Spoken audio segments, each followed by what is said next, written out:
Operation सिंदूरवर राज्याचे माजी मुख्यमंत्री पृथ्वीराज चव्हाण यांचं वादग्रस्त वक्तव्य. युद्धाच्या पहिल्याच दिवशी भारताचा झाला होता पराभव. भाजपकडून चव्हाणांच्या वक्तव्यावर घणाघाती टीका.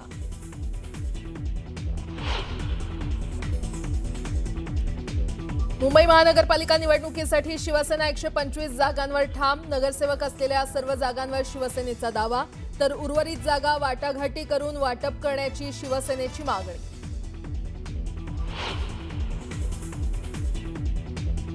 शिवसेना घेणार 227 वॉर्डमधील इच्छुक उमेदवारांच्या मुलाखती. शिंदेंच्या शिवसेनेकडून गुरुवारपासून होणार मुलाखतींना सुरुवात. सर्व विभागात इच्छुक उमेदवारांच्या मुलाखतीसाठी अर्ज वाटप सुरू.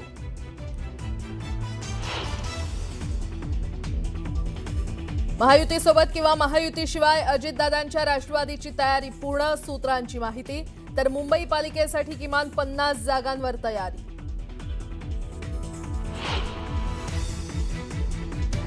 शरद पवारांच्या पक्षाचे पिंपरी चिंचवडचे शहराध्यक्ष तुषार कामठेंनी घेतली अजित पवारांची भेट. पिंपरी चिंचवडमध्ये एकत्र लढल्यास भाजपला थांबवू शकतो असा प्रस्ताव दिल्याची माहिती.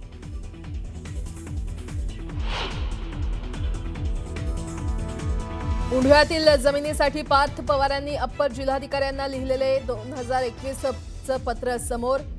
जमिनीसाठी पार्थ यांच्याकडून सुरू होता पाठपुरावा, तर पार्थ यांना वाचवण्याचा प्रशासनाकडून प्रयत्न. कुंभार यांचा दावा.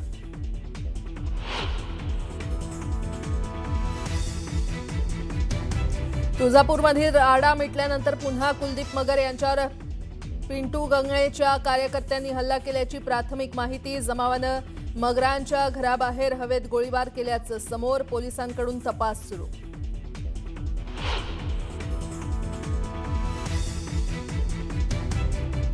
वाढतं प्रदूषण रोखण्यासाठी दिल्लीत कठोर पावलं. गुरुवारपासून पीयूसी नसलेल्या वाहनांना मिळणार नाही पेट्रोल डिझेल.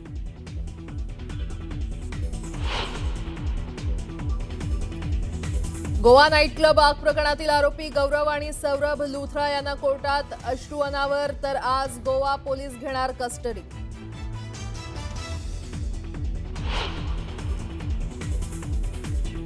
पंतप्रधान मोदींना मिळाला आणखी एक आंतरराष्ट्रीय सन्मान. इथिओपियाच्या ग्रेट ऑनर निशान या सर्वोच्च नागरी पुरस्कारानं सन्मानित.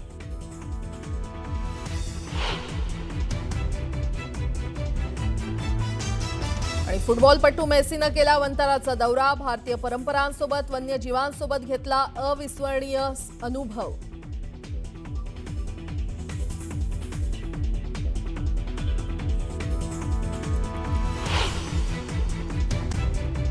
आता एक मोठी बातमी. काँग्रेसचे ज्येष्ठ नेते आणि महाराष्ट्राचे माजी मुख्यमंत्री पृथ्वीराज चव्हाण यांनी भारतानं दहशतवाद्यांचा खात्मा करण्यासाठी राबवलेल्या ऑपरेशन सिंदूरबाबत एक विधान केलंय, ज्यामुळे आता नवीन वाद उफाळण्याची चिन्ह आहेत.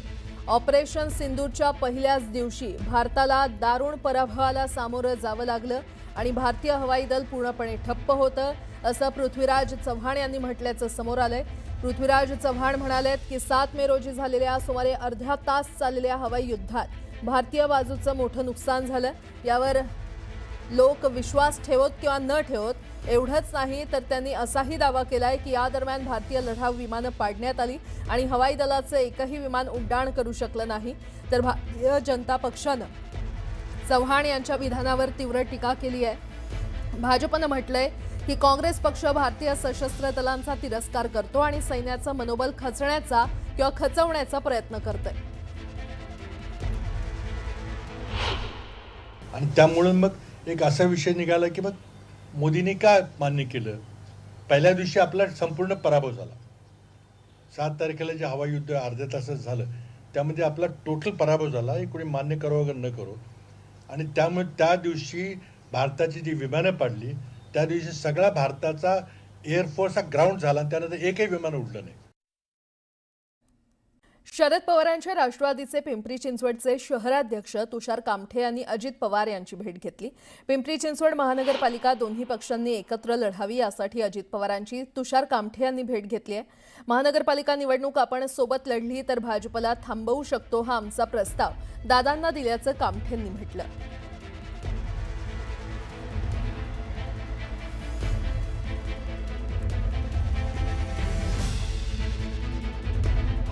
महानगरपालिका निवडणूक ही आपण सोबत लढली तर जो भ्रष्टाचारी भाजप आहे त्याला आपण थांबवू शकतो. त्या भाजपच्या विरोधात निवडणूक लढण्यासाठी मी दादांना प्रस्ताव सुप्रियाताईंचा निरोप घेऊन तुम्ही आला होता. सुप्रियाताईंनी काही निरोप दिलेला होता का? निरोप कोणाचा नव्हता. मला प्रदेशवरून आम्हाला तसे काही आदेश नाहीये. प्रदेशनी खालच्या लेवलला तुमच्या लेवलला जो निर्णय घ्यायचा तो घ्या असे त्यांनी संदेश मागेही दिलेले होते. म्हणून मला असं योग्य वाटत होतं जे भाजपच्या विरोधातील पक्ष संघटना आहेत आणि कालच आदरणीय फडणवीस साहेबांनीच घोषित केलं होतं की राष्ट्रवादीने ते सोबत लढणार नाहीत म्हणून आम्ही महाविकास आघाडीच्या माध्यमातून त्यांना प्रस्ताव द्यायला आलो होतो. शिवसेना ठाकरे पक्षाचे नेते आदित्य ठाकरे यांनी वरळीतील NSCI डोममध्ये पदाधिकारी मेळावा घेतला आणि यावेळी त्यांनी गेल्या 25 वर्षात शिवसेनेनं मुंबईत काय काम केलं याचा लेखाजोखा मांडला. तसंच मुंबई महापालिकेतील भ्रष्टाचारावर सत्ताधाऱ्यांवर त्यांनी निशाणा साधला. BDD चाळींचा पुनर्विकास, कोस्टल रोड ही शिवसेनेची कामं असून सत्ताधारी त्याचं श्रेय घेत असल्याचा घणाघात त्यांनी केला. वोट चोर, नोट चोर आणि क्रेडिट चोर यांना रोखण्याची गरज असल्याचं आवाहन त्यांनी शिवसैनिकांना केलं.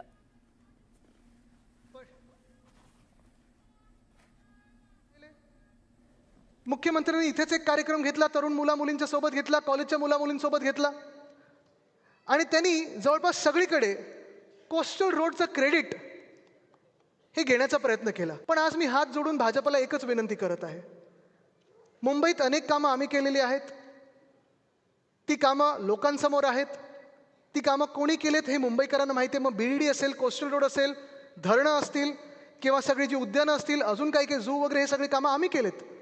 तुम्ही आमच्या कामाचं क्रेडिट घेऊ नका आणि आम्ही तुमच्या कामाचं क्रेडिट घेणार नाही.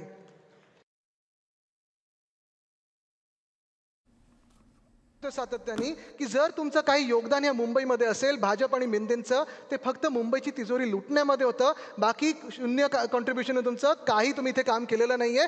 मी जसं तुम्हाला आज प्रेझेंटेशन दिलेलं आहे तसं इथेच भाजपने आपल्या सर्वांना बोलवावं आणि काय काम केलंय ते दाखवावं. एक मोठी बातमी. राज्याच्या सत्तेत दोस्ती करून सरकार चालवणारे महायुतीतले 3 पक्ष महापालिकेत मात्र कुस्ती खेळणार हे स्पष्ट होतंय.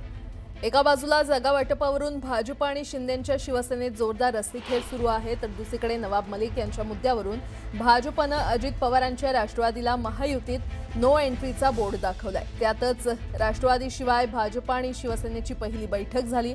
या बैठकीत 142 जागांचा तिढा सुटल्याची माहिती सूत्रांनी दिली आहे. त्यानुसार शिवसेनेला 52 तर भाजपच्या वाटेला 90 जागा येणार आहेत.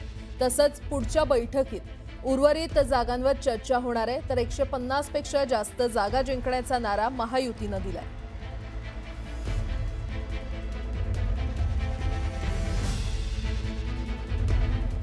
भाजप शिवसेनेच्या बैठकीत नेमकं काय घडलं आपण ते जाणून घेऊयात. महायुतीच्या पहिल्या बैठकीत 142 जागांचा तिढा सुटला असल्याचं कळतंय. शिवसेनेला 52 तर भाजपच्या वाट्याला 90 जागा येणार आहेत. उर्वरित 85 जागांवर गुरुवारी चर्चा होणार आहे, तर अंतिम जागा वाटपावर फडणवीस आणि शिंदे निर्णय घेणार आहेत.